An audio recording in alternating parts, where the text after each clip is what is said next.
जब शिक्षा मंत्री प्रोफेसर चंद्रशेखर ने कहा था कि बिहार के लिए ये साल नौकरियों का साल साबित होगा, तो जनता को बातों पर विश्वास नहीं हुआ।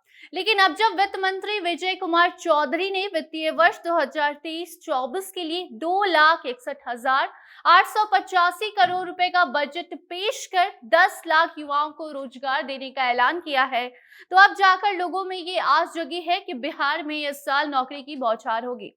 बजट में शिक्षा, स्वास्थ्य, रोजगार और महिलाओं पर खूब फोकस किया गया है। तलाकशुदा महिलाओं को सरकार अब 25,000 रुपए देगी, तो वहीं जीविका योजना से जुड़ी 1 करोड़ महिलाओं के लिए भी बजट में खास ऐलान किए गए हैं। यूपीएससी की तैयारी करने वाली महिलाओं को नीतीश कुमार के द्वारा 1 लाख रुपए दिए जाएंगे। बिहार बजट में इस बार बम्पर बहाली का भी ऐलान हुआ है। तो क्या कुछ इस वर्ष जनता को सरकार के द्वारा फायदा मिलने वाला है? सभी मुद्दों पर आज उस खबर में हम विस्तार से चर्चा करेंगे। अब नमस्कार, आप जनता जंक्शन देख रहे हैं और मैं आपके साथ वंदना पांडे। इस बार के बजट में रोजगार, महिलाओं और युवाओं पर विशेष ध्यान दिया गया है।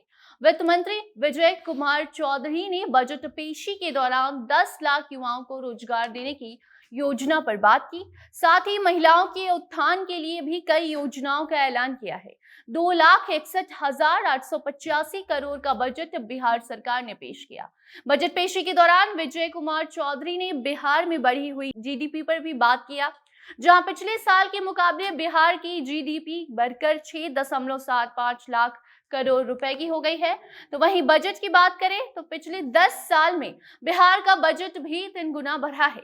बजट भाषण के दौरान बिहार को विशेष राज्य का दर्जा दिलाने की भी मांग की गई, क्योंकि जो भी राज्य विकसित है उनसे अब बिहार भी कहीं पीछे नहीं है।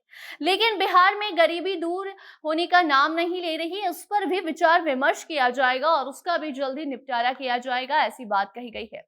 फिलहाल इसकी चर्चा चल रही है। राज्य में 10 लाख रोजगार, महिलाओं का उत्थान और भी कई चीजों पर ध्यान दिया गया है। भाषण के दौरान 10 लाख युवाओं को रोजगार की योजना पर बात की गई, जिसमें कि युवाओं को सरकारी नौकरी के साथ स्वरोजगार से जोड़ने पर भी खास बातचीत हुई है। वित्त मंत्री विजय कुमार चौधरी ने पिछले साल के मुकाबले इस साल 24,000 करोड़ ज्यादा का बजट पेश किया और फिर नौकरियों की जल्द ही बहाली होगी, इस पर भी चर्चा की है, जिसमें बीपीएससी में 49,000 पदों पर भर्ती होगी।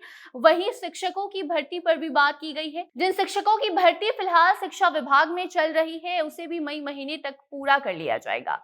बीटीएससी, एसएससी में भी युवाओं को बहाल किया जाना है। पुलिस विभाग की हम बात करें तो उसमें भी 75,553 पदों पर भर्ती की जाएगी। बाकी इस बार महिला सशक्तिकरण पर भी बजट में बड़ा ध्यान दिया गया है। महिलाओं के लिए कई अहम ऐलान किए गए। अल्पसंख्यक कल्याण योजना के तहत राज्य सरकार तलाकशुदा अल्पसंख्यक महिलाओं को आर्थिक रूप से मदद करती है। जहां पहले 10,000 रुपए दिए जाते थे, उसे अब बढ़ा दिया गया है, बढ़ाकर 25,000 रुपए कर दिया गया है। तो वहीं विजय कुमार चौधरी ने नारी सशक्तिकरण को देखते हुए, इसको बढ़ावा देते हुए अब यूपीएससी की तैयारी करने वाली महिलाओं को 1,50,000 देने का भी ऐलान किया है। जीविका योजना के तहत जुड़ी 1 करोड़ महिलाओं को भी इस बार के बजट से फायदा होगा। इस योजना से अब तक 1 करोड़ 30 लाख परिवारों की महिलाओं को जोड़ा गया है, जहां 62 अस्पतालों में दीदी की रसोई का संचालन कर जीविका दीदियों की जिम्मेदारी भी बढ़ाई गई है। तो वहीं दूसरी ओर नारी सशक्तिकरण को देखते हुए नारी शक्ति योजना के लिए 60 करोड़ और साइकिल योजना के लिए 50 करोड़ का बजट तैयार किया गया है। 10वीं पास छात्राओं को मिलने वाली छात्रवृत्ति के लिए 94 करोड़, बालिका पोशाक योजना के लिए 100 करोड़ का बजट बिहार सरकार ने बनाया है।